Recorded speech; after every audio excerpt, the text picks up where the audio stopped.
سو جمعونه میں د نیکو د نیک او اعمالو د برکاتو بیان درته شروع کړی. مقصد مې دا چې دا خلک اوریدونکي او تاسو مونږ ټول ځان به پکې اول یادوم د نیکو اعمالو طرف ته رجوع کو، هغه عمل وکړو چې په الله خوشحالیږي. دا ما چې کوم آیت لوست الله په قرآن شریف کې فرمایي چې کوم انسان نیکي وکړه، یوه نیکي ومن جاء بالحسنة، یو نیکی او انسان وکړه پټینه نیکي،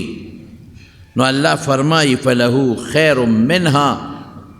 د چې دا نیکي کوله د په دې زړه کې دا نیکي ولې کوله چې الله خوشحاله شي. دا نیکی د ولې کوله چې ما ته په آخرت کې ثواب ملو شي. ولې رب العالمین په قرآن شریف کې بل ځای فرمایي من جاء بالحسنة، بلکې عمده آیت ته من جاء بل ځای دی من جاء بالحسنة فله عشر امثالها، لس چنده خدای پاک د هغې بدل ورکوي، لس چنده. رب العالمین فرمایي دا نیکي د ولې کوله؟ دې دپاره یې کوله چې ماله الله په هغې بدل راکړي، ښه بدل. او دا نیکي ولې کوله؟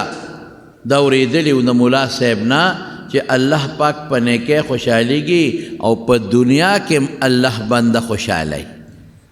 الله بدل خلاصوي. الله غیرتی ذات دی، تا الله خوشحالی الله به تا خوشحالی. حضور پاک فرمایي انا اغیر منکم، و ستاسو نه غیرتی زیما، والله اغیر منی، وی الله زما نه غیرتی دی. او پښتون وی غیرتی د چا بدل په ځان نه پرېږدي، دا قانون دی. نیکی کوله د مقصد سو، مقصد دا چې الله خوشحاله شي، مقصد دا آخرت کې الله اجر راکړي، مقصد یې دا چې زه الله خوشحاله کم چې ما الله خوشحاله کړي. نو الله فرمایي په قرآن شریف کې فله خیر منها، نو د ده چې کوم سوچ دی د دې نیکۍ نه زه به د هغې نه بهتر وله ورکوم، د دله سوچ نه به م وله ښه ورکوم. دا څومره لویه خبره ده. فله خیر منها، د دې نیکۍ نه ښه شی به ورکوم، بهتر شی به ورکوم. زه خوشحاله یم، زه به دې په دنیا کې خوشحالوم. د دې نیکۍ په بدل کې بدله زه ډېرې بدلې ورکوم، لږې نه ډېرې به بدلې ورکوم، او دې به زه په دنیا و آخر کې خوشحاله ساتم. او یو عجیبه لفظ الله استعمالی وهم، دا انسان چې دا نیکي وکړه دې خلکو من فزع یومئذ آمنون، د قیامت پر ورځ چې هغه خطرناک هیبتي قیامت ورځ دومره سخته ورځ ده چې خلک به یوم یفر المرء من اخیه، و د خپل رور نه پلار نه ښځې نه به تښتي خلک،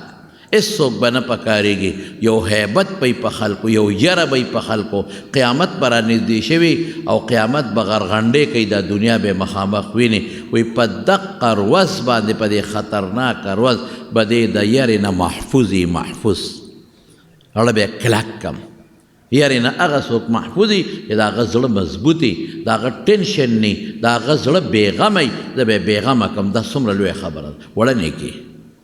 دا ولې؟ دا ته الله خوشحاله، چې الله خوشحاله الله به دې خامخا خوشحاله.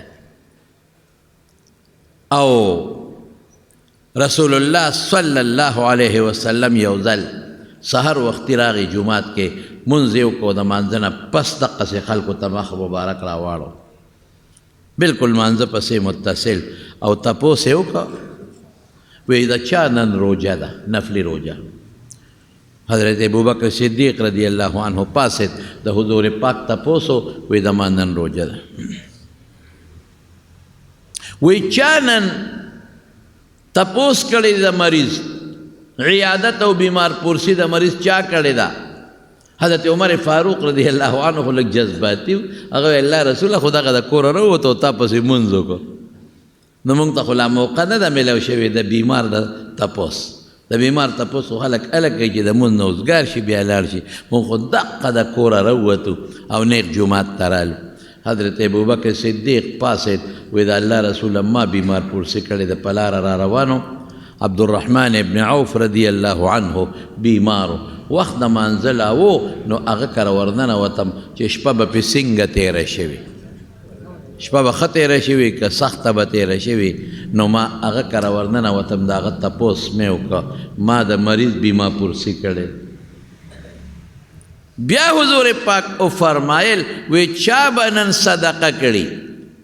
حضرت عمر رضی الله عنه بیا پاسید وی د الله رسوله مونږ خو د صدقې ټیم لا نه دی راغلی مونږ هم دقه د کوره راووتو نه اقرار او جومات ته منزله رسول الله مبارک چې دا فرمایي حضرت ابوبکر پاسې وی د الله رسول ما صدقه کړې ده وی چې راووتم یو سړی اوږیو نار راله مخې له راغی ما زر خپل زوی ته وی د زوی نوم یې عبدالرحمن ابن ابي بکر اله بچې ورشه کور ته لاړ شه او کور کې که څه روټۍ وي دې سوالګري له دې غریب له ورکړه هغه لاړ او هغه نار له ډوډۍ ورکړه الله دا ما کړي دي رسول الله مبارک وفرمایل اے ابو بکره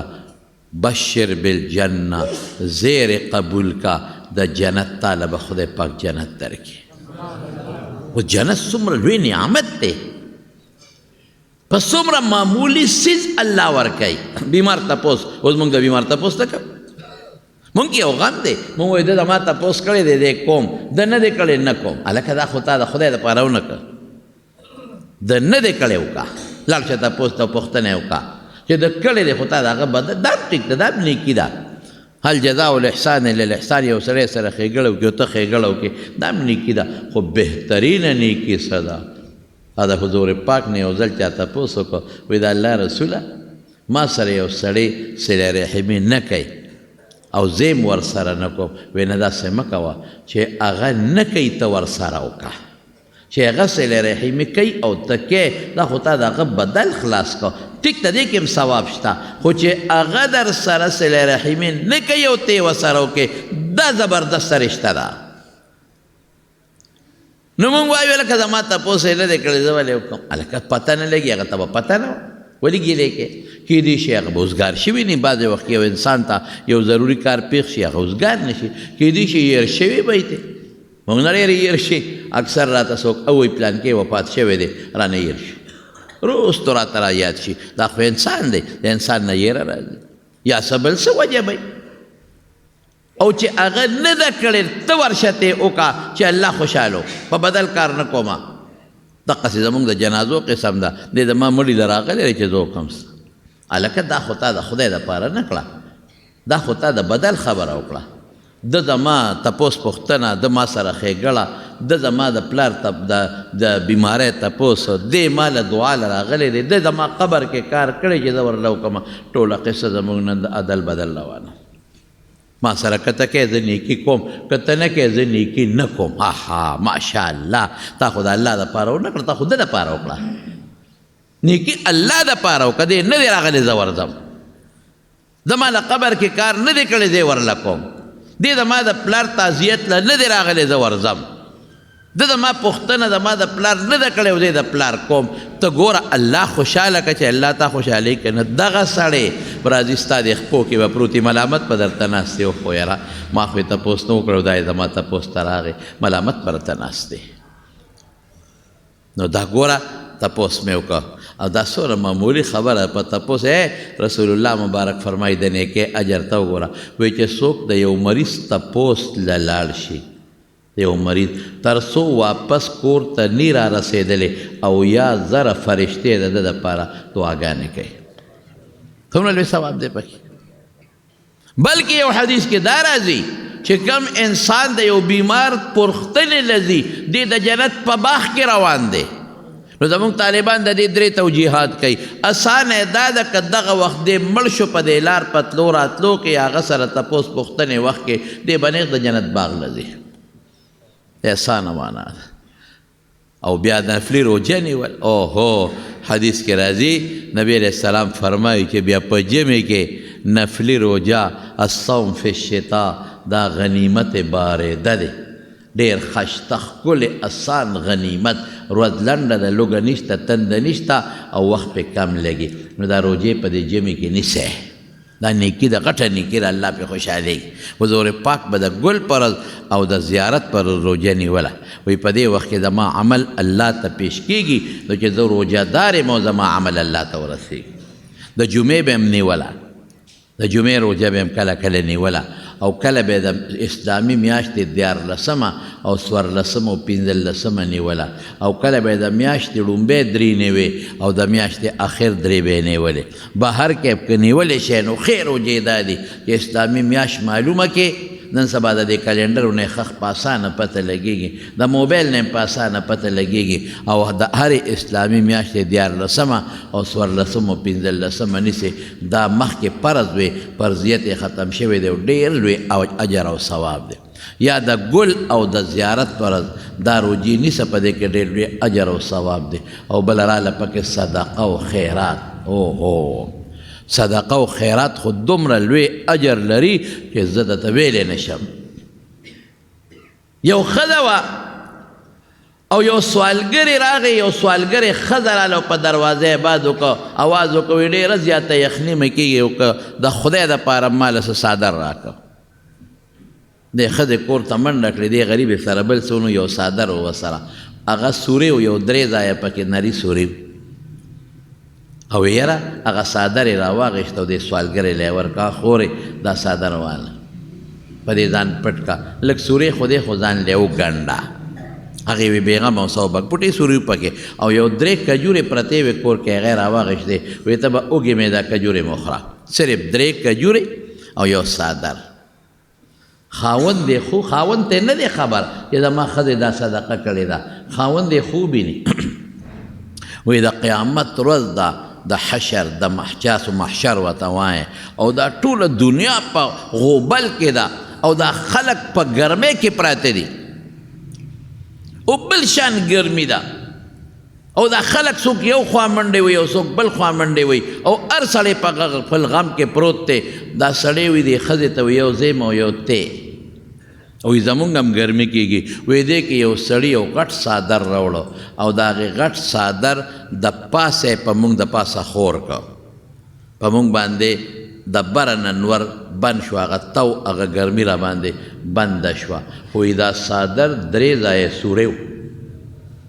دا چې که بېلا به یې د پاسه خور کو نو یو بل سړی راغی نو په هغه یو سوري م څه شی کېښود بند یې که په بل سوري م څه شی کېښود بند یې که په بل یې م کېښود بند یې که وی خلک په تو کې تړقېږي او په موږ د پاسه یخ څادر دی ښایسته مزېدار او یخ سوری دی ښځې ورته وی باس خبره دی خوب دی ټیک لیدلی دی وی ښځې څنګه مې ټیک لیدلی دی وی دقسې یو غریبه ښځه راله او یخني مې کېږي ما له څادر راکړه نو ما وله څادر ورکړه او څادر 3 ځایه سورې و تا چې د قیامت پر ورځ د موږ د پاسه څادر ولید دا هغه څادر و دا هغه څادر دی الله وی من جاء بالحسنة فله خیر منها دلته به څادر تا د ګرمۍ نه دومره بچ نه کړي لکه د قیامت پر ورځ چې دی بچ کوي دونه فایده به دلته در نه کړي لکه د قیامت پر ورځ چې الله دله کومه فایده در کوي او وی څادر سورې و ما هغه ښځې ته ووایي چې ځان له خورې دا سوري وګنډه نو هغه تا ولیده چې 3 سوري په څادر کې او فرشتې د پاسه پې څه شی کېښود او سوري بند کړل دی ورته وښول خاوند ته وله خدای پاک وښولو چې د صدقې دغه اجر او دغه لوی ثواب صدقه کې او قرآن شریف کې او رب العالمین په حدیث کې فرمایي نبی کریم صلی الله علیه وسلم فرمایي په حدیث کې راځي کل رجل تحت ظل صدقته یوم القیامه کل رجل تحت ظل صدقته یوم القیامه چې د قیامت پر ورځ به هر انسان د خپل صدقې د سوري لاندې وي موږ صدقه نه ورکوو صدقه څه ته وایي صدقه د الله د رضا دپاره چاله یو شی ورکول غریبه مور دی د مور دی مور له چې ورکې دام صدقه ده لور دی د واده د فقیره غریبه ده هغې له ورکې دام صدقه ده خور دی د هغې له ورکې دام صدقه ده نفلي صدقه ده ګاونډي له ورکې دام صدقه ده مالدار سړی دی یو وخت کې هغه محتاجه دی مالدار دا نه چې غریب دی خو یو وخت کې یو شي ته محتاجه دی هغه له دې ورکه دام صدقه ده مونږ صدقه دې ته وایو چې پلار مړ شي او دیګونه او ډنګه وه او که په ښه نیت وي نو دا هم صدقه ده خو دا مونږ په ښه نیت نه کوو خفه کېږئ ما په دروازه باندې م غټ 5 کوتک واله ودرولي او چې کوم مسکین فقیر راځي هغه شړو او چې کوم ماشومان یې هغې ته هغه د الله سوال و هغه روجې چې ته نه خورې او یا چې ته سوالګري وي هغه ته د لاس هغه روجې ږدو ټیک ته د الله سوال روجې پلیتې نه دي پاکې دي خوړلی شي خو دا توهین دی دا سپکوالی دی نو دا خو صدقه نه کړو صدقه خو دا ده چې دا کوم مسکین فقیر دی له ټول نه مخکې ورکوي او صدقه کې ښه شی ورکوه چې الله پې خوشحاله شي حضرت ابو طلحه رضی اللہ عنہ چې کله آیت نازل شو لن تنالوا البر حتى تنفقوا مما تحبون چې کامل نیکی دا ده چې کم شی د خوښې د خدای په لار کې خرچ کې نو د جومات ته مخامخ یو باغ و هغې ته به بیرحا وي ډېر اعلی باغ و د کجورو او پکې خشته ښکلې یخې اوبه وې حضور پاک به هغه باغ ته ته و د هغې هغه اوبه به یې څکلې بس فوراً راغی رسول الله مبارک ته وی الله آیت نازل که چې بهتره نیکي هغه ده چې کم شی د خوښي بل لی ورکې وی بیرحا باغ د الله رسوله ما د خدای په نوم وقف که خیراتي دی او تا ته مې اختیار درکړه چې ضع حیث شئت چې کم دی د خوښي هلته یې ورکه یاره حضور پاک په دومره خوشحاله شو وی بخ بخ لکه مونږ پښتو کې وایو واه واه واه واه دومره خوشحاله شو ذلک مال رابح او یو روایت کې ذالک مال رایح دا جاری صدقه ده دا فایده او ګټندویه پښتو کې مو وایو ګټندویه صدقه ده او داسې وکړه قد سمعت ما قلتا چې څه وایي ما واورېدل خو داسې وکړه چې دا د خپلو رشته دارانو کې کوم غریبانان یې هغې لی ورکړه په رشته کې چې کوم غریبانان نو په رشته کې چې کوم تربوران او غریبانان نو په هغې باندې هغه باغ تقسیم کړه صدقه کې ډېر لوی اجر دی ډېر لوی ثواب دی کل رجل تحت ظل صدقته یوم القیامه قیامت پر ورځ به هر انسان د خپلې صدقې د سوري لاندې وی سرسایه لکه مونږ وایو په پښتو کې باباجي زمونږ به وی دا سرسایه ورته ولې وایي سایه سوري ته وایي دا ستا د سر سورې دی سورې د قیامت په ورځ به ستا دا سرسایه د سر سوري وي او د نور نه به پې بچې د نور د تو نه به پې بچې مونږ بیا په صدقو کې څه کوو مالدار له روجې پخې کو پلار مې مړ دی مالدارانو ته وایي غریب ته نه وایي غریب ته ملته کوتک والی او دروړي دا مه پرېږده د الله سوال روجې ورته ږدو دا صدقه ده دا خیرات دی ښه صدقه جاری صدقه ده جومات کې ولګوه بهترینه صدقه قسم دې کړه دې نه بلی نن سبا جومات کې پیسې مونږ جوماتونه په چندو جوړو ولې څوک نه ورکړي پلار دې مړ دی رور دې مړ دی 10 کاله مخکې مړ دی 15 کاله مخکې او جایداد یې درته پاتې دی ورکړه صدقه جومات کې هم بس کېږي جومات ته ځمکه واله په خدای کړه دې نه بهترینه صدقه بله چې قسم مې راته وخوړ مونځ پکې کېږي تلاوت پکې کېږي ماشومان سبق پکې وایي ذکر پکې کېږي الله له دې ورکړه او جومات ته جوړ کړه جومات چت ته پې واچو او هغې له دې پیسې ورکړې نو د دې نه ښه صدقه بله کم ده پلار ته که ثواب رسې او بخې رور دې مړ دی ښځه دې مړه ده خاوند مړ دی د ښځې او صدقه کې د دې نه بهترینه صدقه بله نشته دا روجې موجې او دیګونه میګونه ډنګول منګول دا ما د دې انکار نه دی کړی دا مې یو صدقه د خیرات دی خو چې نیت د ریا دې نه او په صحیح طریقه یې وکړې خو چې ویې خوړې صدقه دې لاړه ختمه شوه چې خېټې ته ورسېدل خبره ختمه شوه او دا د جومات صدقه لکه دا ځمکه چې چا کمو مشرانو بخلې د پښتنو نو هغې به قبر کې پراتي پته یې نشته څونه پورې به هغوی ته ثواب میلاویږي عادت یې جي صاحب د خدای پاک وبخي دا لږ ځای نه دا دې خوا دی دا د دې ادبرجۍ نه لږ دې خوا دا د هغو زه لاړم شریف ماما دې خدای پاک وبخي دواړه وفات شوي دي هغه ته مې ته راځه ورپسې ځکه لږ ځای دی جومات ته راکړه چې لاړو مې هغې ته ورپسې مونږ وایي جي صاحب ستا دلته کې د کور مونږ ویې لږ غوندې ځای م پکار دی جومات دپاره هغې وایي زه سبا درشم سبا راغې صاحبه او کونټۍ ورسره وه څونه ځای پکار دی دا د یو ډنډه غوندې وه څونه ځای پکار دی مونږ وایي دا ځای پکار دی چې مونږ دا دیوال ورباندې نیغ کړو جومات کوټه لږه اوږده کړو نه نه وایي دا خو ډېر معمولي شی دی دا نه ورکوم خدای له به دونه پوټی شی ورکوم دې ته ایمان اوس وایي دا اوس د زړه خبره ده الله له خدای له دا پوټی شي الله له غواړې ځان له خو نه غواړې او دومره پوټی شي د خدای له ورکم راشه دا کونټۍ زما واله چې څومره م پکار یي دلته راکاږې زه به تې ځم بله ورځ او ما نه به وروستو پاتې مونږ وایي بس چې څونه پکار دی ګیلکاره م راوست وي دغه پکار دی هلته یې کرخراښ کړه دا ګور دا صدقه خلک ورکوي خو دا یو عجیبه خبره ده چې خدای له زه لږ شی ورکم الله له ورکوم او لږ شی ورکوم نه نه جي دا سوځېدلې ډوډۍ د زما بچې نه خوري دا ورکه طالب له هاي هاي خدای له سوځېدلې ورکې یاد وساتئ زما رونو رسول الله مبارک فرمایي د ځانه نه ویم چې کومه صدقه و خیرات کې دا مخکې د الله لاس له رسېږي وروسته د بنده لاس له رسېږي ما چې دله ورکړه دله مې ورکړه ظاهر کې خو د لاس ته لاړه لیکن دا د ټولو نه مخکې د چا لاس ته رسېږي د الله وروسته دله را رسېږي الله ته خبردار نو خدای له سوې ډوډۍ ورکړي اوس هم د طالبانو له ښه بعضې خلک وظیفه ورکوي د 3 ورځو د 4 ورځو زړه وظیفه پر کې پرته وي نو هغه ورته پلوخي دا مونږ ته طالبان فریاد کوي وایي بعضې خلک داسې ترکاري راکړي چې هغه د 5 ورځو د کورونو ترکارو کې واچو هم ورسره لاړه شي برباده شي هم بین کوي هاي هاي دا کېده دا ډوډۍ کېده دا مه خرابوه دا به طالب له ورکو ښه نو طالب راغلی ورکړی به دی وکړ نه ده نه پاتې شوه نو دا به سبا ورکومه نو سبا دې لږه ورکړه نو پرته په پره کې بل ورځ باس ښه شي د هغه نوره ترکاري به سره برباده شي او بیا د دین طالب چې کوم پیغمبر حدیث وایي کوم قرآن وایي کوم دین زده کوي هغه له خدای چې بهترین شی ولا ورکه ښه شی ورکه ورته ګوره چې خدای پاکې بدل درکوي او که الله دله د هغې بدل نه درکوي یو لوی عالم تیر شوی دی عبدالله ابن مبارک دا یو ډېره د عبرت خبره امیر المؤمنین فی الحدیث زموږ علما لیکي چې د حدیثو بادشاه د حدیثو بادشاه او ډېر لوی سړی و په خپل هم ډېر زیات مالدار و او د هغه ځان له د حدیثو واقعات دي که چېرته مقرره له بل وخت به یې درته ووایم په خوب کې نبی کریم صلی الله علیه وسلم ولید او حضور پاک ورته فرمایي چې په کوفه کې یو تاجر دی او سوداګر بهرام یې نوم دی هغه زمانه کې دا کوفه دا ګورې فارسي وه دا کوفه او بصره دا فارس و تاریخ وګورئ تاسو جغرافیه دا فارس و دا خو وروسته بیا صحابه کرام چې لاړل د حضور پاک زمانه کې فارس به یې دی ته وي صحابه لاړل حضرت علی رضی الله عنه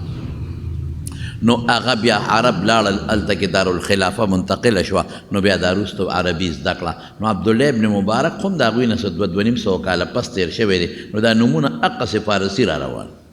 فارسي پکې ډېره حده پورې چلېده نو بهرام نوم و د هغه نو پیغمبر مبارک ورته فرمایي عبدالله ابن مبارک ته وی لاړ شه په کوفه کې یو تاجر دی او بهرام یې نوم دی لاول به ورته زما سلام ووایي او د سلام نه پس به ورته ووایې چې ته به جنت ته ما سره یو ځای داخلېږي لویه خبره دا خوب د 3 شپې پرله پسې ولید او 3 شپې ولې دی پرله پسې ویني ده چې تپوس وکړه بلا شاګردان یو په کوفه کې لکه تپوس وکړې بهرام څوک شته نو خلکو ورته ویې صاحب په بهرام خو مشهور تاجر دی دنیا یې پېژني لوی سوداګر دی دنیا یې پېژني خوا خو مجوسي دی د اور عبادت کوي نو دې پړه کې شک کې پرېوت چې خدای پاکه مجوسي ته څنګه پیغمبر مبارک سلام ورسو او مجوسي به د حضور پاک سره یو ځای جنت ته څنګه ځي یاد وساتئ ان الله لا یغفر ان یشرک به ویغفر ما دون ذلک لمن یشاء یو الله به هر چاته وغواړي قانون نه رحم ده خدای داسې دی دا الله نو به بخي خو شرک خدای نه مشرک نه بخلی کېږي بس دا فیصله ده او ټله فیصله ده نو ته خو اور د الله سره شریکې ده اور عبادت کې ده اور عبادت کوونکی خو مشرک دی دا خدای نه بخي او خو دا څنګه پیغمبر مبارک سره به مشرک څنګه یو ځای دی هغه ته څنګه سلام ورسوم په سبا شپه بیا خوب اینې بیا شک کې پروت دی په 3 شپه بیا خوب اینې او ملګرو نه تپوس کې دقه یو مجوسي دی په کوفه کې هلکه کوفه لوی ښار دی ما له پوره معلومات والی بس وی صاحب بل څوک نشته بهرام نوم او تاجر دقه یو کس دی مشهور سړی بس د وراشه څه چل بی لاړ صاحبه عبدالله ابن مبارک کوفې ته چې ورغې هغه تاجر له تپوس یې وکړه څوک دی دا منډی ده غټه منډی وه اوس خو منډی ته ټرکونه او سودکیان او ډاټسنې راځي هغه زمانه کې به اوښان او قچرې او خره به په دې به سامان بار کېده یو خوا بل خوا به منتقل کېده برآمد او درآمد چې ورته وایي غټه منډی ده او په منډی کې د دنیا په سلګونو نوکران دي او بین الاقوامی تاجر د انټرنیشنل د بار ملکونو د بار علاقو نه سامان راځي او نوکران ناست دي او په هغې بولي کېږي هغه خرڅېږي څوک مال وړي او څوک خرڅوي څوک اخلي او بلا نوکران دي مزدوران او لګیا دي او بورې دي او څیزونه دي او ګنډلې کېږي اوښان دي یو لوی حل چل دی تپوس یې وکړه بهرام څوک دی مخامخ کې کوم ناست دی دغه دی دا عبدالله ابن مبارک مشهور سړی و خلکو پیژنده چې د حدیثو لوی شیخ دی چې بهرام ته پته ولګېده وله را پاسېد که کافر هم دی خو خلک د مشر او بیا د مسلمانانو د مشر خلک قدر کوي او شاګردان ورسره دي عبدالله ابن مبارک سره شاگردان ورته وایي حضرت څه کې په دا مجوسي دا د اور عبادت چې کوي خو دا الونه وي شاګردانو ته وایي زما ورسره کار دی یو شاګرد مې صاحب خو مجوسي دی ته څه کې هغه سره وایي زما څه غرض دی ورسره هېڅوک نه خبري دا خبره لکې پرته ده شاګردان مې خیال ته وکړه چې یاره کیدای شي عبدالله ابن مبارک مالدار سړی دی او ورسره څه تجارتي تعلق جوړی تجارت خلک کوي کافرو سره هم د چین مین نه موږ دا مالونه نه راوړو چې څنګه ورغی عبدالله ابن مبارک هغه هم دا ګمان وکړه چې مولوي صاحب راغی ممکن ده چې څه تجارت به ما سره کوي ډېر عزت یې وله ورکړه عبدالله ابن مبارک وایي ته بهرام تا سره زما ځان له یو غرض دی خو چې بل څوک نه زه او ته یو ډېره ښه صاحب یو کوټې ته لاړ دننه شو همدقه بیا ویمه شاګردان هم دا سوچو چې څه تجارت ورسره شروع کوي د هغه هم دا سوچو چې کیدای شي دې څه مال اخلي راخلي چې دننه شوي دروازه بنده که بنده یې کړه وی بهرام ما خو پیژنې او حضرت عبدالله دې نوم دی او د پیژن مسلمانانو د حدیث لوی عالم یې زه راغلی یم او تا نه یو تپوس کوم خو ستا دې په هغه ذات قسم چې ستا ایمان دی پې نورې خبرې نه کوو ته یې منې ما ته به رښتیا رښتیا خبره کوې وایه صاحب وی تا څه داسې نیکي کړې ده چې په هغې ته مطمئن یې غټه نیکي دې کړي راته وښایه هغه وی زما خو څه خاص نیکي نشته او څه نیکي به مې کړي ظاهري د دنیا نیکي به ووایو ځکه د کافر اعمال د خدای په نزد مقبول نه دي څه داسې عمل دې کړی چې ته پې مطمئن یې زه به داسې ووایم یاره ما خو څه داسې عمل نشته خو دې منډی کې دا زما تاجران دي ما ته ایس حساب کتاب د خپلو پیسو نه لګي دغه منیجران دي مونږ ورته دې زمانه کې منیجران وایو هغه زمانه کې چې هر څه ورته وي او دا لګیا دی او شیخ خرڅوي او اخلي او قرض هم ورکوي او نقد هم ورکوي او لګیا دی یو سیسټم روان دی او دا مې ویلي دوی ته که غریبي پیسې ورسره ني مې غواړی دی یو سړی قرضدار دی بعضې وخت په تجارت کې بعض انسان قرضداري شي نو که په تجارت کې قرضداري شوي بس معاف کوی او که چېرته څوک راشي او د ډوډۍ وخت یې ډوډۍ ورکوې د اوبو وخت یې اوبه وله ورکوې دقه نیکي نه نه دا وی وړې خبرې تا چېته یو نیکي داسې کړې ده چې هغه یو عمل به ویم زه بیا یو ښه کار به ورته ویم نیکي به ورته ونه ویم یو ښه کار دې کړی دی یو ښه عمل دې کړی دی چې ستا به ما ته وایې چې څه دې کړی دا خو وړې خبرې دا خو هر څوک کوي داسې عمل چې تا کړي او ته پې پوره مطمئن چې یو ښه ښېګړه مې کړی یو ښه کار مې کړی ابراهیم ته وایي چې ښه عبدالله ابن مبارک یو ښه کار مې کړی دی خو چاته به نه وی زه تا سره دا وعده کوم چې دی تا ته وی ته به ما سره دا وعده کې چې تا خبره به چاته نه کې بس دا زما ستا منځ کې شوه واده شوه وی عبدالله ابن مبارک زما یو زوی دی یو او بله مال مې دی دومره دولت او مال دی په خلکو مې هم پورې دی او نقد هم دی چې ما ته د خپلو پیسو هېڅ معلومات نشته او دغه منډی ته وینې مالونه خرڅېږي اخیستلی کېږي دا اړتیان پکې خپل ځان له هغه د دلالۍ شی مخلي که نه او لګیا دی تجارت هم شروع دی زما د زوی واده ما وی راشه پیسو باندې څه کومه داسې واده کوم او داسې خیرات کوم د مجوسیانو په ذهن کې چې کوم خیرات دی چې داسې بړو چا کړی دي ما اعلان وکړ چې هر حاس و عام ته اطلاع ده او زما د زوی واده دی ټول برابر هلکه دا ګورې ما ته هم یاد دي پخوا د پرلاله هغه ډمامه به یې ترخ کې نیولې وه او ډنګوله به دا خو مړه اوس دا خلک ډېر شو اوس دا شی څوک نه کوي نو په محله کې به هغه ډمامې والا ډمامه والا ډب ډب ډب ډب ډب خدای مو بخا د پلانکي خیرات دی تاسو ټولو ته خبر دی راځئ به دا زما یاد دي خو په محله کې به ډمامه والا یا په نږدې دو محلو کې خلک به رالل اوس خو هغه شی نشته اوس خو وا ډمامه نه هوا شابه اوس هوا چې پت په فیسبوک در پسې بشیر جان د پیښور نه رانغې نو یاد ساته او دا به بیا څوک مړی اوس خو ښې به ابه نه ابه نه تلل هغې کې به حیا وه پیژنګلو به وه مخصوص کسان به و لږ به و چاته به بې تپوسه سوال نه پیدا کېږي چې یو سړی به د چا خیرات ته لاړ او بې تپوسه څه چې په رشته کې به دی وی ښه ما پسې خط رالیږلی دی چې په خپله یې نیولې نه ورځم او ما ته یو ته ویلي دي دوه به نه ځي تاسو ته اوس خو مخکې ورځو کې یو سړی تللی و چې ته شادي حال کې ډوډۍ ته ناست و نو هغه شادي حال والا ورپسې راغی لکه وي دا ته څه کې روزانه راځې او چې دلته شادي حال کې زمونږ د خلکو ودونه روزانه ناستې ته په کرسۍ دا تا ته چا ویلي وایي ما ته دا واده خاوند په خپله ویلي دي په خپله هغه وایي تا خدای غرق کړه د ماشوم حقیقه ده د واده نه دی د چا دا حقیقه ده د ماشوم وایي ښه خدای ته وګوره اوس ووایه اوس خو بې تپوسه خلک ور روان په پېښور کې دا شی ډېر زیات دی دا بې دعوته ورتلل کباړ کې ځان له 50 روپۍ پتلون اغچولي یا په 100 روپۍ هغه د کباړي پرتوګه او ځان له کوټ موټ اخیستې په 12 روپۍ باندې او د 50 روپیو تورې چشمې اچولې او لاس کې کونټۍ لا بیلې نیولې او دغه څه وایي دا د مخامخ ناست دی دا څه ورته وایي امین وایي دا لوبه ما ډېره کړې ده وی دا ما کړی مخامخ دا یې ناست دی وایي زه خدای نه معافي غواړم خو دا کار مې کړی دی وایي زه به روزانه په پېښور کې ګرځېدم په شادي حالونو دا ډوډۍ به مې خوړی بهر کیفه نو دا لوبه د نورو هغه را رواني ښه پتلون دی او پینټ دی او شرټ دی او کونټۍ ده ورسره او چشمې دي او چې راشي هغه باندې څوک ګما خو پولټیکلي جټ راغی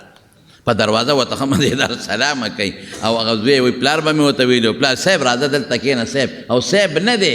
کباړي شیزونو کې ځان تړلی دی او په ډوډۍ ورغی یو او بیا د ظالم بچي یو کې وخوري هغه نری مری ترې راغونډې کړي نو غاښ کې ډکې مکې ووایي نو لاړ شي نو په بل شادي حال ورننوځي 2-3 ووایي دا ګناه بالکل ګناه شرم هم دی بې حیاییم ده او رسول الله مبارک فرمایي بې تپوسه بې دعوته چې پردی ډوډۍ له ورغې څوک دخل سارقا وخرج مغیره غل ورننوته او ډاکو ترې راووته ډاکې غورځونه ولې ګناه کې حرامه مړه دا خېټه خو لاندې ده دا خو بره نه ده امینه توبه رایستې اوس که او زه توبه رایستې ماشي کور ته خو به دې نه وړې په جیب کې یاره دا به دې کړې د واده نه مخکې خلا وایي د واده نه مخکې خبرې دي لا وادې نو کړې مطلب دا دی که وادې کړې بیا به کور ته موړې عمر حیاته څه وایي توبې په یقین دې پې نه راځي او ما اوس زما دا ما پې اوس هم شک دی چې دی به اوس هم داسې ګرځي نه منې کېږي ګوره 2 ګوان راغله عمر حیات هم راغی او میا صاحب هم راغی منې کېږي نه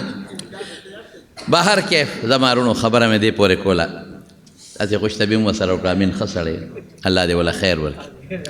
بنیادي خبره دا ده چې وایي چې زما د زوی ما وایي چې راشه خر هاس عام ته ویم اعلان مې وکړو چې څوک کمي زما د زوی واده دی او ډوډۍ له به راځي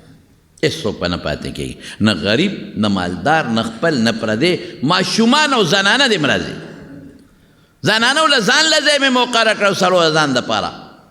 او صیبه د دنیا را خوشې روټۍ خوري یو ورځ نه څو ورځې روټۍ روانه ده او یوازې ډوډۍ نه ما ځان ته ګفټونه مې ښودې جامې پیزا چې کوم به داسې غریب و هغه له مې جوړه جامې م ورکولې چې د چا به پیزار کمزور و هغه له به مې پیزار هم ورکړه راشه دا م ویله او چې څوک به ده چې کور ماشومان دي غریبانان هغوی ته مې کور ته مړی یاره وایي څو ورځې زما دا ډوډۍ وچلېده او اعلانونه وشو چې چا نی خوړلې خدای ته وګورئ راشئ وخورئ او زبردست پیجامې او پیزارونه مې خو وویشل یعنې تر دې حده پورې عبدالله ابن مبارک ما سامان وویشه چې اخره کې کوم لوښي و که نه ما نوکرانو ته ویل دا لوښي م دې خلکو له ورکړې دا سودا سامان پکې ور واچوې ځان سره یوسي ښه دی خلکو پرېمانه دا روټۍ وخوړه او کور ته یې یوړه لوښي م یوړل او ارس وایي چې دا اخري شپه شوه او زه ستړی وم ډېر زیاته نوکران هم ستړي هم لاړل اوده شو او زه هم ستړی وم زه هم خپلې بالاخانې ته وختم او زه سملاستم او نیمه شپه شو زه اوده شوم دې کې ور وټکېدم دا اوس دی عبدالله ابن مبارک ته قصه کوي چې ور وټکېده نو ډېره سخت غصه شوم چې دې وخت کې د خدای نیکبختو چې له اوده شوم او ستړی وم او خوب راغی د خوب را پاسولم نو ما ویل چې راشه نوکران غریبانان ستړي دي هغه نه ویښومه نو په خپله راکوشم دروازه مې کولاو کړه چې مې کولاو کړه یو زنانه ده د دروازې مخې ته ولاړه ده او ډیوه به سره ده او ډیوه پړق پړق کوي لږ غوندې تیل پکې دي بس مري وایي ما ته وایي چې عبدالله ابن مبارک دا بهرام زه راغلی یم دې ډیوه کې تیل نشته او تاله رالم په تا مې زړه خېږي دې کې ما ته لږ تیل واچوه وایي سخت مې دا زړه درد کوي چې دې وخت کې اوس د تیلو ته دې څه ضرورت دی شپې خو سهار له دروازې راشه نو زه خو خیرات کوم خلکو سره ښېګړې کوم نو بوتل به راته تیلو ډک درکړم ما چې ته دې وخت کې موږ د خوبه پاسولو او دې وخت کې په تیلو څه کې وایي راته وایي چې بهرام زما ماشومان بچي دي یتیمانان وږي دي نار نور دي جاړي ډیوه کې مې تیل ختم دي نو ما وی چې دا ډیوه ورته برابر کړمه نو زه به هم ورته ګورم ما ته به هم ګوري او که ډیوه مړه شوه نو د لوږې د لاسه روغړېږي په دې ځمکه باندې د خېټې درد دی د لوږې د لاسه نو ما ته به نه ښکاري او دوی ته به یو بل هم نه ښکاري نو زه ډیوه به بله کړمه که په دا رڼا کې پې شپه تېره شوه وی چې دی وی نو ښه غوسه راله ما وی ښه بچي دي یتیمانان دي اوږي دي او د لوږې د درد د وجې نه جاړي او تړتېږي وی او ما وی چې تا ته پته وه چې زما د زوی واده دی وی او تا ته پته ده چې ما اعلان کړی چې هر خاص و عام راشئ او دا راته پته وه نو بیا ولې نه راتلې بچي ولې د لوږې مري چې دونه دنیا راله ډوډۍ وخوړه ما خو په خرڅوله نه خیراتي مې ورکوله نو بیا ولې ته رانلې بچي دې ولې رانه ویستل او تا ته پته وه چې ما ګفټونه هم ورکول وایي چې د دې ښځې څادر ته مې وکتل څادر یې ټول شلېدلی و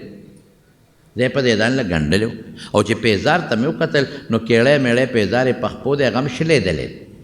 زړه مې پې خفه شو دومره مسکینه او فقیره ښځه دا راته پته وه چې زه خلکو له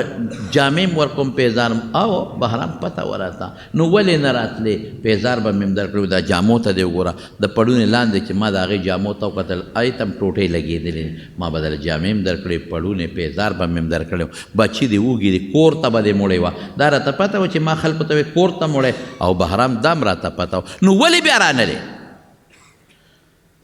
وی دې ښځې ما ته ووایي چې بهرام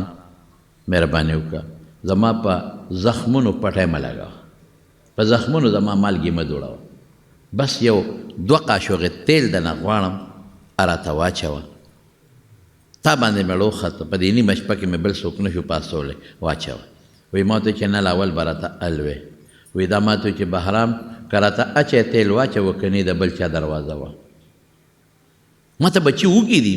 یوازې مې پرېښودل بچی مې چغې وایي د لوږې د لاسه بچی مې په ځمکه لوغړېږي وږي دی او ته ما سره باسونه کوې ولې رانلې ولې رانلې بس دا خبرې پرېږده ښه راته پته و نه یم راغلی چا منې کړې نه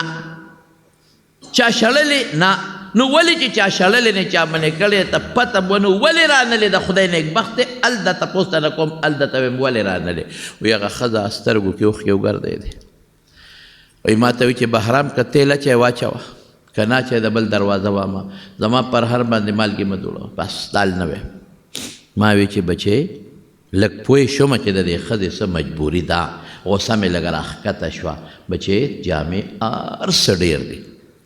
هسې د نه ځان پوهیومه چا به شړلې که نه چې ته راغلې چا به منې کړې چې ته راغلې وی دا ښځه بار بار ما ته وایي چې بس 2 قاشوغې تیل غواړم بس مه کوه خو چې ما مجبوره کړه وایي ما ته وی بهرام زه او زما خاوند موږ سیدان یو د رسول الله مبارک نوسي او زما بچی هم سیدان دي د حضور پاک اولاد دی او زموږ نیکه اعلان کړی دی رسول الله مبارک چې زما بچی به صدقه نه علي تا صدقه کړې وه خیرات دې کړی او صدقه وه خیرات زموږ نیکه اعلان کړی دی چې زما بچی صدقات به نه کوي بنو هاشم ټولو ته اعلان کړی چې دا صدقې به نه اخلئ انما هذه صدقات هي غسالات الناس تاسو به نه علئ نور خلک به اخلي خو زما اولاد به صدقه نه علي تا خو صدقه کړې وه که تحفه ډالۍ وه نو ما به اخیستې وه او زمونږ د پیغمبر اولاد یو سیدان یو موږ صدقې نه علو دا وجه ده کوم ځای دی کور پلان کې ځای کې زه د درالم کور ته ننوتم او خوراک ډوډۍ هر څه مې برابر کړل او جامې مې برابر کړې پیزار مې برابر کړل نوکران راویښ شو هغې وی مونږ وړو ما نه د دې ښځې بېعزتي نه کوم د دې حیا نه علم په دې څوک نه خبرو هغه پڼ مې را په اوږه کړ د جامو د پیزار د خوراک د تیار خوراک هغه ښځې پسې لاړم ډیوه کې مې تیل ورته واچول، ځان سره بوتل تیل مې یوړل، دا تیل دی واله.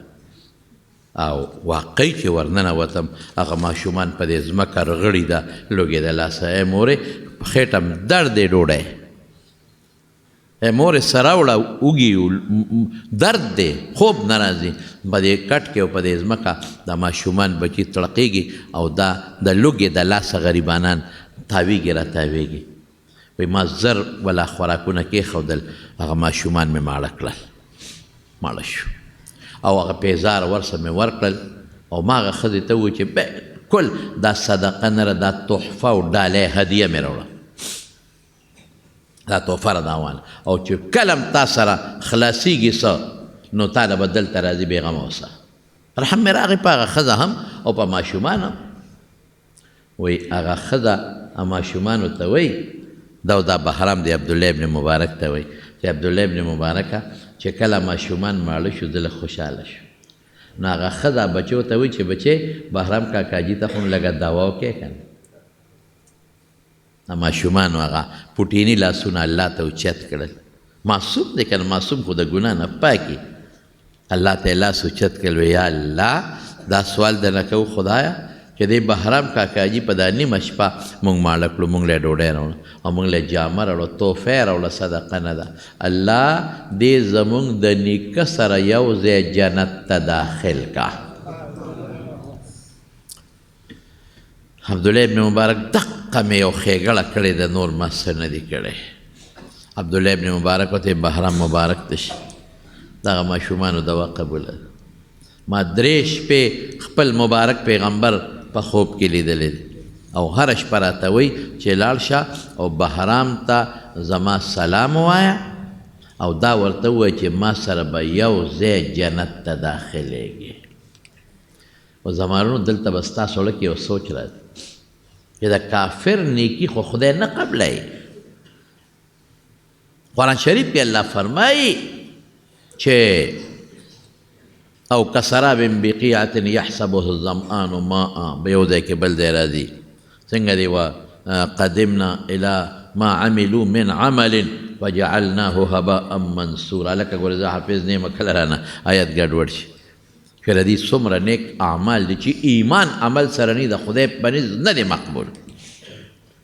لیکن زموږ علما دی کتاب الایمان کې موږ طالبانو ته وایو چې یو کافر په دنیا کې کم د خیر ښېګړې کار وکړي او دې مړ شو ختم، اسم نشته، دې اجر نشته په آخرت کې. خو که چرته دې مسلمان شو دا کافر، نو د کفر د زمانې چې څومره نیکۍ او خیر ښېګړې دي اوله خدای د دې وروستني ایمان د وجې نه مقبولې ګرځوي.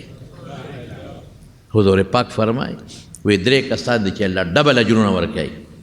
په هغې کې یو رجل من اهل الکتاب، یو هغه سړی دی چې هغه یهودي یا عیسائی دی، آمن بنبیه و آمن بمحمد صلی الله علیه وسلم،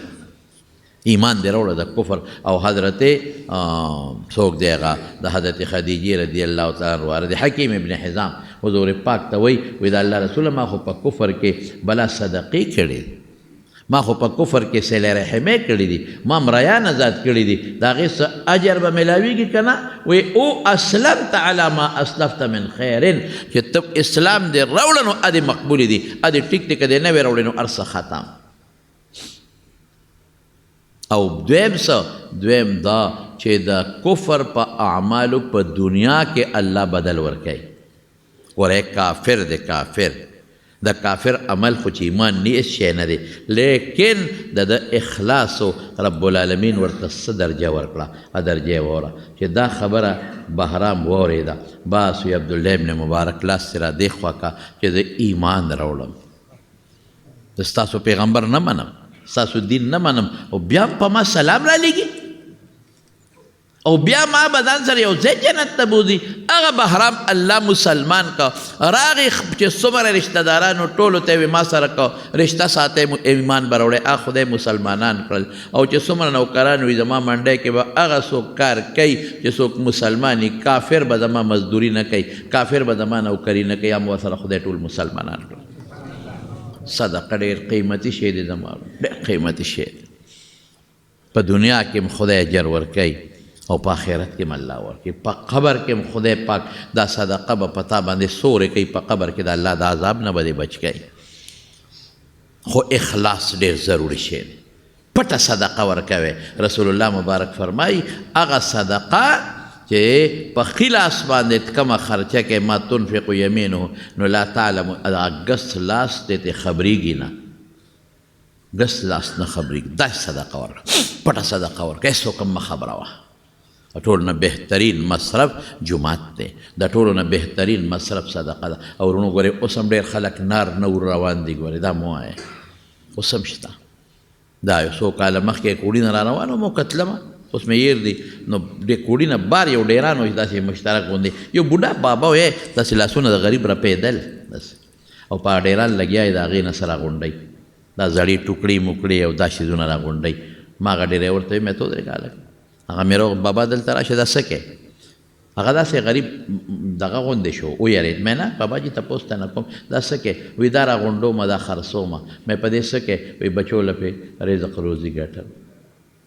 بچي راته نار. بابا جي څه د دنیا کار نه کوې؟ وایي پاپړ خرڅومه مولوي صاحب، خو هغه نه خرڅېږي، څوک نه دي، بچي نار دي. نو دا کار مې دم به څوک کمه نو کم دی نه. او ډیران باندې به څوک وګرځي، مونږ خو دې پوزه پټو. او ډیران کې او تاسو نه سوالې چې په دې لاره ځئ، دا ماشومان په دې ډیرانونو نه ګرځي، دا ټوکړې موکړې نه راغونډئ، دا د خیر ودې راغونډئ، دا د خیر او د چا قسم په خدای قسم راته خورم. زه کله کله ناوخته راځم، کله په دې موټر وی باندې راځم، نو دا چې کوم انټرچینج دی او د دې نه کوزېږم، یاره 11 بجې یو ورځ را روان وم، 11 نیمې 12 بجې اسلام آباد ته تلم را روان وم. هلته ماشومانو دا پورپورکي سري دا خرڅول، دا څیزونه ماشومان بچي جینکۍ وړئ دا خرڅئ. د دې پلاران نشته، د دې میندې نشته. ولې نشته؟ دا مجبوره دي غریبانان. ته به د شپې خپل بچی بار وباسې چې ورشه پاپړ خرڅ کا، ته به خپله لور ماشومه د شپې وباسې. مونږ خو چې ماشومان نوسان وسلي چې په بله کوټه کې چغه ووایي نو مونږ له خوب نه راځي. او دا ماشومان غریبانان په دا نیمه شپه کې په دې انټرچینج نه بار ولاړي، او دا څوک پولې خرڅوي او څوک بل شی دی، سوال نه کوي. زه وایم دا سوالګري نه دي، سوال نه کوي. او موټر ته را مخکې چې دا خرڅوم دا خرڅوم دا خرڅوم، دا د خیر وځې نه دی رونو، دا د بدر وځې. د دې ماشومانو درک نه لګي، د دې د مور درک نه لګي، د پلار درک نه لګي. که لګېدې یا به پلار ناجوړه په کټ کې په پالج پروت وي، یا به مور ناجوړه ورته پرته وي، او موږ به څه وایو ماشومان دی او سوال کوي ورکه د خدای ظالمه، یو 10 روپۍ ورکه، یو 20 روپۍ ورکه، هر څه چې کوي خدای پیشه ماشومان پیشه. دا واړه دا نار دي غریبانان، اوږي دي. نن سبا خو چې یو بیمار یو زنانه، خبرې رانه اوږدې شوې، یو زنانه وی مولوي صاحب ویې جړل ماته، یو غوا مې وه، یوه غوا ما به په خپله تلم او دې غوا له به مې په پټو کې ګیا کوله، په خپله. خاوند مې نشته، مړه دي، ماشومان مې یتیمانان بچي دي، ما به له ګیا کوله په پټو کې. مازدیګر به ووتم او ما به وله په پوله ګیا ریبله، او دا غوا به مې سروله، هغې نه پی مې اخېستل، ماشومانو کار پې روان. دقه یتیمانانو دقه غوا پړونه په سر کو، زه به په خپله ګرځېدم، سروله به مې او ګیا به مې وله ریبله، پی مې ته اخېستل چې ماشومانو کار پې کېږي. یو راته ناجوړه شو، لاړم ډاکټر له، هغه دا ټیسټ او دا ټیسټ او دا مې ورته دي ووایي چې زه دومره غریب یم. وایي ښه مې ورته ووایي، وایي غوا مې خرڅه کړه، د غوا پیسې هم لاړې او ماشوم هم جوړ نه شو. ای ډاکټره د خدای له به د قیامت پر څه جواب ورکړي؟ ای ډاکټره خدای سره به څه کوې؟ قبر سره به څه کوې؟ خپلو بچو له بنګله جوړې، خپلو بچو له موټر او خپلو بچو له عیاشي کې، او بل کونډه او یتیمانان بچي ظالمه غرق دې کړل، ته خیراتې نشي ورکولی. او خپل زوی ته ویلي سلمان ته مې بچې ګورې که یتیم کونډه نه دې پیس واغېشتې یا دې ټیسټونو کې پیسې واغېشتې، ګورې زه به ښه پیم خدمت وکړه. ملا نه، طالب نه به هم نه هلي، غریب نه به هم نه، مسکین نه به هم نه هلي، بلکل به ترې نه هلي. او تپوس ورپسې کوم معلومات یې اخلم نه هلي. مړه ډوډۍ به خدای درکوي، ستا دا نوړی تېرېږي څنګه؟ ستا بچو ته چې دا فروټ دې ماښام کېښودل او د دې ښځې دا غوا خرڅه کړه، د دې یتیمانانو دا وینې دې تېرېږي څنګه؟ دې کونډې دا مال دې تېرېږي څنګه یې ظالمه ته د خدای نه یېرېږې دا ظلم شروع دی انتهایی ظلم بس پیسه ډېره که یتیم دی او که غریب دی او که مسکین دی زما نور خلک ته هم دا نصیحت کومه او تاسو خو مېرونه یې مقتدیان مې یې شاګردان مې یې چې څوک اوري تاسو ته مې صدقې کوئ بس د خپل وس مناسب کوئ صدقه مال کمی نه زیاتئ او بل دا دی چې د غریبانان په ګاونډ کې د کم غریبانان دي په رشته کې د کم غریبانان دي اوږې د نار دي خدای دپاره ستا په مال کې د هغوی حق دی ان فی المال لحقا سوى الزکات د زکات نه علاوه هم ستا په مال کې پردي حقونه شته ډېر خلک دي چې اوږې دي غریبانان خو حیادار دي ویلې نه شي چاته چې ماله راکړه زمونږ ډېر طالبان داسې دي د مدرسو چې غریبانان اوس هم زمونږ په مدرسو په طالبانو کې دا طالبان شته چې مازدیګر مزدوري کوي غریبانان مازدیګر مزدوري کوي ما ته اوس مخکې ورځو کې مې یو طالب وویل یاره وایي زه څوک هم سبق وایم هلته کې راته انتهایي تکلیف دی روډ بیل شوی دی او پلار او مور راته پاتې دي دا سبق پرېږدم او کس چل ورسره دا ستاسو په مالونو کې دوی حقونه نشته دا پیسې به څه کوې دې نو بالغ ډکوې سملی به پې او که دا به په کاسو کې خورې دا خو دنه پاتې دي دا څه دا جایدادونه چا و لاړل پاتې شو هلته پاتې شو بهر کیف د نیکو متعلق من یعمل مثقال ذرة خیرا یره الله فرمایي نو دې کې څه خبرې نورې هم شته انشاءالله العزیز آینده جمعه به راته پکې بیا بیان وکړو